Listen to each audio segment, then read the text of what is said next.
पण सर, तुम्ही काय म्हणून त्याच्या समोर जाणार? प्रथमेश निंबाळकर यांचा मुलगा म्हणून की ती व्यक्ती बनून जिने त्यांच्या बायकोचं अपहरण केलं होते?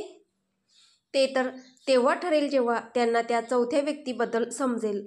तोपर्यंत काहीच ठरवायचं नाही. आता पुढे सचिन, त्या चौथ्या व्यक्तीपर्यंत पोहोचण्यासाठी त्यांना त्यांच्या नकळतपणे तू शक्य होईल तितकी मदत कर. जरी मयुरी आता सुरक्षित असली तरी त्या व्यक्तीचं सत्य समोर नाही आलं तर सगळं बर्बाद होऊ शकतं आणि मला ते नकोय. ठीक आहे सर, तुम्ही म्हणाल तसंच होईल. एवढं बोलून सचिन तिथून निघून गेला. मनस्व मात्र तिथेच त्या खिडकीतून बाहेर पाहत राहिला. इकडे जॉन आणि अनय परत त्यांच्या फ्लॅटवर आले. तेच मुळात कसला तरी विचार करत. अनय, जर त्या दिवशी मयुरी तिच्या आईच्या मैत्रिणीला, म्हणजे तो नंबर ज्या व्यक्तीचा आहे तिला कॉल करत होती आणि आपण केलेल्या चौकशीनुसार तो नंबर प्रिया निंबाळकरचा निघाला, तर मग त्या दिवशी मिस वेदा जाधव तिथे कशा आल्या आणि त्यांनी मयुरीला म्हणजे तुझ्या बायकोला हे खरं का नाही सांगितलं? आणि आणखी एक गोष्ट नोटीस करण्यासारखी आहे. जेव्हा ते सगळं मयुरीसोबत घडलं तेव्हापासूनच मिस प्रिया निंबाळकर गायब आहेत आणि त्यानंतर त्यांची ॲक्सिडेंटमध्ये एक्सपायर झाल्याची अफवा पसरली आणि अर्थातच तिला प्रथमेश निंबाळकर आणि त्याच्या घरच्यांनीही दुजोरा दिला होता. पण एक गोष्ट जी मला खटकते आहे ती म्हणजे प्रथमेशच्या घरचं प्रिया गेल्यावर कुणीच जगासमोर आलं नाही. असं का असेल? खूप सारे प्रश्न आहेत आणि त्यांची उत्तरं आपल्याला शोधायची आहेत. बोलतच जॉन त्याच्या मागून येणाऱ्या अनयकडे पाहतो तर त्याला तो कसल्या तरी विचारात असल्यासारखा वाटतो. अनय यार, मी तुझ्याशी बोलतोय आणि तुझं लक्षच नाही मी काय म्हणतोय त्याच्याकडे. कसला इतका विचार करतोय? या केसपेक्षाही महत्त्वाचं असं काय आहे ज्याचा तू इतका विचार करतोय?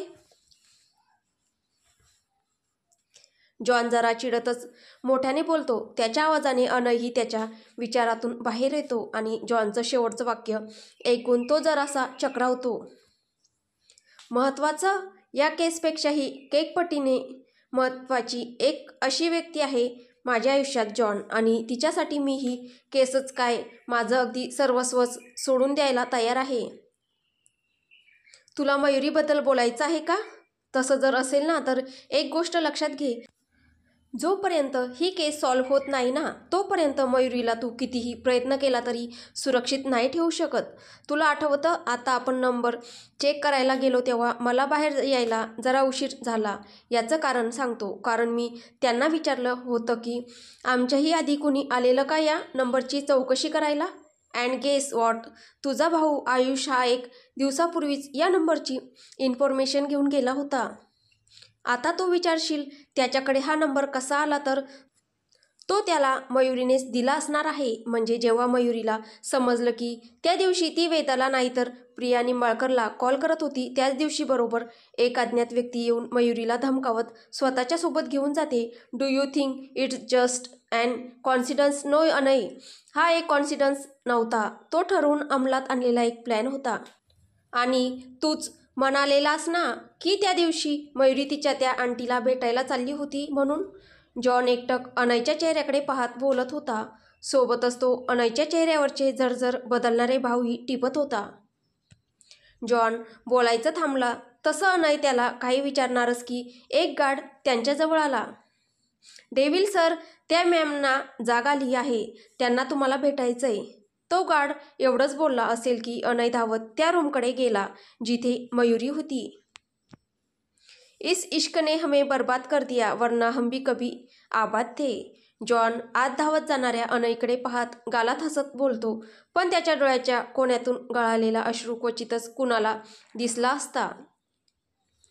अनय धावतच रूमजवळ आला, पण रूमचा बंद दरवाजा पाहून तो जागीच काही क्षण थबकला आणि त्या बंद दरवाजाकडे एकटक पाहायला लागला. त्याच्या पाठोपाठ आलेला जॉनही तिथेच थांबला. भलेही त्याला दुसऱ्या रूममध्ये जायचं होतं, पण अनयला जागीच थांबलेलं पाहून त्याला नवल वाटलं. बाहेर मयुरीला भेटायला इतका आतुर असलेला अनय जागीच का थांबला असेल याचा जास्त विचार न करता त्याने सरळ अनयच्या खांद्यावर हात ठेवत त्याला स्वतःकडे वळवलं.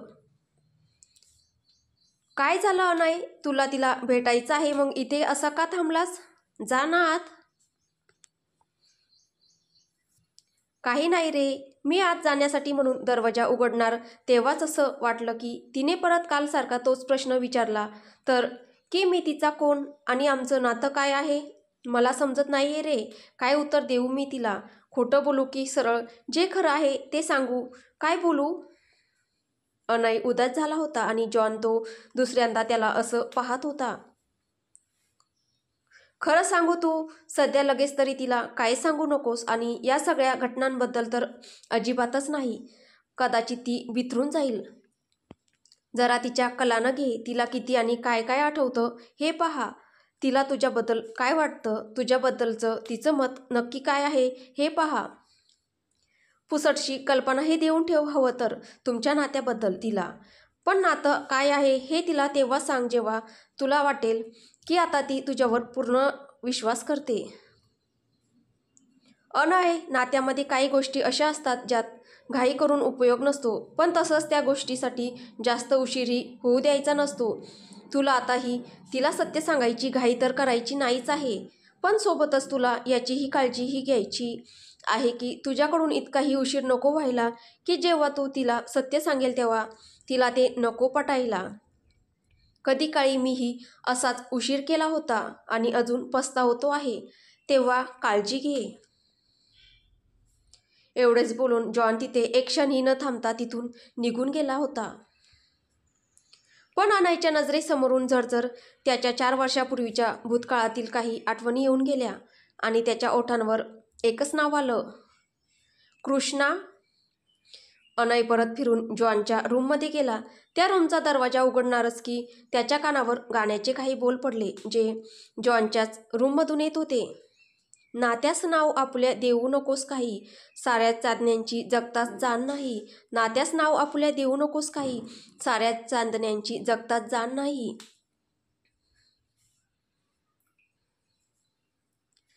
ना तालराग यांच्या बंधात बांधलेला स्वरमेघ, मंजुळांचा बरसे दिशात दाही साऱ्याच चांदण्यांची जगताच जाण नाही. नात्यास नाव आपुल्या, गावातल्या दिव्यांना पद तो कसा पुसावा मंजिल की जयाची तारांगणात राही. नात्यास नाव आपुल्या देऊ नकोस काही, साऱ्या चांदण्यांची जगताच जाण नाही. हे तर कृष्णा म्हणायची ते गाणं आहे म्हणजे जॉन अजूनही. पुढचे शब्द मात्र त्याचे ओठातच राहिले. त्याने नाही अशी मान हलवली आणि दरवाजा उघडण्यासाठी म्हणून पुढे केलेला हात परत मागे घेतला. तो पुन्हा वळला आणि त्यांच्या रूमचा दरवाजा उघडला जिथे मयुरी होती. मयुरी, त्याने जरासा दरवाजा उघडत तिला आवाज दिला. मी आहे अनय, मला समजलं तुला मला भेटायचंय ते. त्याने जरासं आत डोकावत तिला विचारले.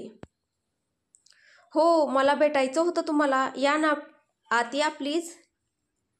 आतून मयुरीचा आवाज आला आणि त्या पाठोपाठ मयुरीही त्याच्या नजरेस पडली. मयुरीचा होकार मिळालेला पाहून अनय आत आला.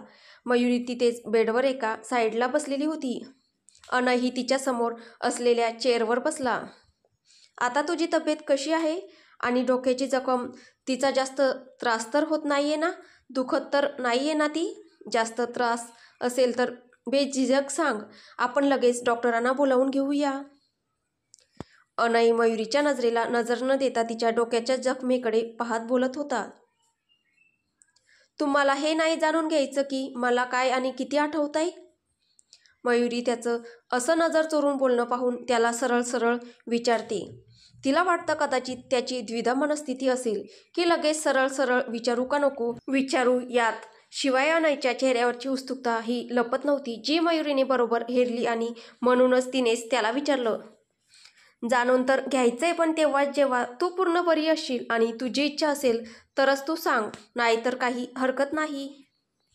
यावेळी बोलताना मात्र अनय नजर चोरत नाही, तो सरळ तिच्या डोळ्यात पाहत बोलतो. हे पाहून मयुरी हलकेच पण अनयला समजणारही नाही असं हसते. अनय, खरं सांगायचं तर मला खरंच काहीच आठवत नाहीये, ना माझा भूतकाळ ना वर्तमान काळ, पण तुमचा चेहरा आणि तुमच्याशी निगडीत एक प्रसंग आहे जो मला आठवतोय. मयुरी अनयच्या चेहऱ्याचं निरीक्षण करत बोलते, ज्यात एक मोठं प्रश्नचिन्ह होतं. तुझी हरकत नसेल तर मला समजेल तो प्रसंग. हे शब्द अनयच्या ओठांवर आले, पण जॉनचं बोलणं आठवून त्याने स्वतःला कंट्रोल करत ते न विचारता तिला दुसरंच विचारलं, तुला भूक लागली का? तसं पाहायला गेलं तर आता रात्र होत आली होती, पण त्यांची डिनरची वेळ मात्र झालेली नव्हती. अनयने असं का विचारलं असेल हे जाणून घेण्यासाठी म्हणून तिने त्याच्याकडे गोंधळून पाहिले, पण त्याचा चेहरा पाहता एरवी कॅज्युअली लोक एकमेकांना विचारतात अगदी तसंच तो बोलत होता. अनयने तिला असं गोंधळलेलं पाहिलं तसं तो पटकन उठून उभा राहिला. आय एम सॉरी, मला वाटलं तू जेवशील आमच्याबरोबर म्हणून विचारलं. हरकत नाही, तुझं जेवण मी इथे रूममध्ये पाठवून देतो. तू जेवून घे आणि मेडिसिन घेऊन झोपून घे, येतो मी. अनय एवढं बोलून घाईतच परत जायला निघतो. अरे अनय, तुम्ही माझं उत्तरही जाणून घेतलं नाही. मला काहीच हरकत नाही तुमच्यासोबत जेवायची. मी जरा फ्रेश होऊन आले. ठीक आहे, ये तू. तोपर्यंत मी बाहेर जेवणाची सगळी सोय करून ठेवतो. अनय रूमच्या दरवाजात जात पटकन बोलतो आणि बाहेर निघूनही जातो. मयुरी हसतच तो गेला त्या दिशेने पाहते. सॉरी अनय, पण तुझ्याबद्दलची जी आठवण मला आठवते, मला अगोदर तिची शहानिशा करावीच लागेल. त्याशिवाय नाही जमणार तुला ती सांगायला. मयुरी स्वतःच्या रूमच्या खिडकीतून बाहेर पाहत बोलते.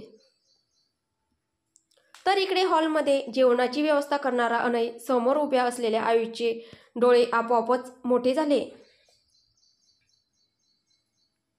रात्रीच्या डिनरची सोय करणाऱ्या अनयचं लक्ष समोर गेलं. त्याच्यासमोर आयुष उभा होता आणि अनय एकटक त्याच्यासमोर उभ्या आयुषला पाहत होता, जो त्याच्याकडे रागाने पाहत होता. एवढी सिक्युरिटी असताना हा आत कसा आला, हा एकच प्रश्न त्याच्या डोक्यात घुमत होता. सॉरी अनय, तुझा भाऊ आला तेव्हा मी बाहेरच होतो, त्यामुळे मी त्याला आत येऊ दिलं. तुम्ही बोला आता, मी आहे माझ्या रूममध्ये. आयुषच्या मागून जॉनचा आवाज आला. तसं अनयने जराशी मान तिरकी करत तिकडे पाहिलं, पण तोपर्यंत जॉन रूममध्ये निघूनही गेला होता. भाई, हा कोण आहे आणि इथे का राहतो? आणि ही सगळी सिक्युरिटी म्हणजे आपले गार्ड्स कुठे आहे? आणि तुला वहिनी मिळाली तर तू तिला घेऊन घरी का नाही आलास? इथे का थांबलास? आणि भाई, वहिनी आहेत कुठे? मला भेटायचे तिला. आयुष त्याच्याकडे पाहणाऱ्या अनयला सलग ब्रेक न घेता प्रश्न विचारत होता. आयु, हे बघ माझं एक, तू आता घरी जा. मी तिथे आलो की बोलतो तुझ्याशी आणि तुला सगळं काही सांगतो, पण प्लीज आता तू इथून जा. अनय त्याला जवळजवळ रिक्वेस्ट करत बोलतो, कारण कुठल्याही क्षणी मयुरी रूम बाहेर येऊ शकत होती आणि आयुषने तिला पाहिलं तर खूप जास्त गोंधळ झाला असता, जे अनयला सध्या तरी नको होतं. कारण या सगळ्यात धावपळी तो खरंच खूप जास्त थकला होता. पण ऐकेल तो आयुष कसला? त्याने सरळ मान नाही अशी हलवत अनयला नकार दिला. नाही बाई, मी इथून तोपर्यंत जाणार नाही जोपर्यंत मला सगळं काही खरं खरं समजत नाही. आयुष तिथेच किचनला अटॅच असलेल्या हॉलमध्ये सोफ्यावर बसत बोलतो. यावर त्याला अनय काही बोलणारच की दुसऱ्या रूमचा दरवाजा उघडला आणि मयुरी बाहेर आली. तिने एक फुल स्लीवचा व्हाईट टी शर्ट आणि ब्लॅक नाईट पॅन्ट घातलेली होती. केसांची पोनीटेल घातलेली होती. ती आली ते सरळ किचनमध्ये असलेल्या अनयकडे गेली. हॉलमध्ये बसलेल्या आयुषकडे तिचं लक्षच गेलं नाही, पण दरवाजाच्या आवाजाने आयुषचं तिकडे लक्ष गेलं आणि डोक्याला ड्रेसिंग केलेली मयुरी त्याच्या नजरेला पडली. वहिनी, आयुष टुणूक उडी मारून उभा राहत बोलला, पण त्याचा आवाज इतका जोरात होता की दचकून मयुरी जागेवरच थांबली. आणि अनय बिचारा, त्याला तर काहीच कळत नव्हतं की काय करू आणि काय नाही. मयुरीला थांबलेलं पाहून आयुष लगेच तिच्याजवळ गेला आणि तिच्यासमोर जाऊन उभा राहिला. वहिनी, तुझ्या डोक्याला काय लागलं ग? आणि तू बाईला घेऊन घरी यायचंस ना? आम्हाला सगळ्यांना किती काळजी वाटत होती तुझी. आयुष तिच्या डोक्याच्या जखमेजवळ हात नेत बोलतो. तसं मयुरी लगेच 2 पावलं मागे झाली. वहिनी, मी तुझी वहिनी आहे का? असं काय करतेस वहिनी? तुझं आणि बाईचं लग्न झालंय म्हणजे मी तुला वहिनीच म्हणणार ना? आयुषला तिच्या नजरेतला परकेपणा जाणवतो. तसं तो अनयकडे बोट दाखवून बोलतो. भाई आणि तू मिळून मला मूर्ख बनवत असाल ना, तर तसं काहीच होणार नाहीये. मी मूर्ख बनणार नाहीये. आता तुम्ही दोघं आधी घरी चला बरं. घरी मी, दद्दू, मीनाक्षी आणि तुझे बाबा सगळे तुमच्या दोघांची घरी यायची वाट पाहत आहे आणि तुम्ही इथे थांबलाय. चला तर पटकन. आयुष बोलत होता तोपर्यंत अनयही त्या दोघांच्या जवळ येऊन थांबला होता. तर मयुरी आळीपाळीने एकदा एक सलग बोलणाऱ्या आयुषकडे तर एकदा बिचाऱ्या सारखा चेहरा केलेल्या अनयकडे पाहत होती. आयुष बोलायचं थांबला तसं ती अनयकडे वळली. आपल्या दोघांचं लग्न झालंय? मयुरी अनयच्या नजरेत पाहत बोलते, पण तिच्या हाताच्या वळलेल्या मुठी मात्र अनय आणि आयुषच्या नजरेतून सुटल्या नाही. आणि तिचं असं अनयला प्रश्न विचारणं आयुषला समजलं नाही. तसं तोही आता अनयकडे प्रश्नार्थक नजरेने पाहायला लागला. हो, तुझं आणि माझं लग्न झालंय, पण प्लीज यापुढे जास्त काहीच विचारू नकोस, कारण मी तुला काहीच सांगू शकत नाही. अनयही तिला रिक्वेस्ट करत बोलतो. सध्या त्याच्यासाठी खरंच अशक्य होतं तिला भूतकाळात घडलेल्या सगळ्या गोष्टी सांगणं, कारण ते सांगताना त्यालाही त्रास होणार होता आणि तिलाही हे तो जाणून होता. भाई, तू असं का बोलतोय? आणि वहिनी तूही असं का विचारते भाईला? हो, तुमच्या दोघांचंही लग्न झालंय. मी होतो तेव्हा साक्षीदार म्हणून. आणि तुला तर आता सगळंच माहीत आहे ना, मग तुझी ही रिॲक्शन का? भाई, असं काही घडलंय का वहिनीसोबत जे आम्हाला कुणालाच माहीत नाहीये? आणि तू सांगितलंही नाहीयेस? आयुषला आता खूपच टेन्शन आलं होतं. आयु, प्लीज तू जरा वेळ शांत होतोस? मी तुला नंतर सगळं सांगतो, पण प्लीज आता तू काहीच विचारायचं नाहीये. यावेळी अनय अगदी निक्षून बोलतो. त्याचा तो वॉर्निंगने भरलेला स्वर आयुष खूपच चांगल्या प्रकारे ओळखत होता. तो काहीच न बोलता गप्प परत सोफ्यावर जाऊन बसला, पण त्याच्या चेहऱ्यावर असंख्य प्रश्नचिन्ह होते. तर पुढे काय होईल हे आपल्याला पुढच्या भागात पाहायला भेटेल. तुम्हाला ही कथा कशी वाटते कमेंटद्वारे नक्की कळवा. आणि कथा आवडत असेल तर व्हिडिओला लाईक करा, शेअर करा आणि या कथेचे पुढील भाग ऐकण्यासाठी आपल्या चॅनलला सबस्क्राईब करा. धन्यवाद.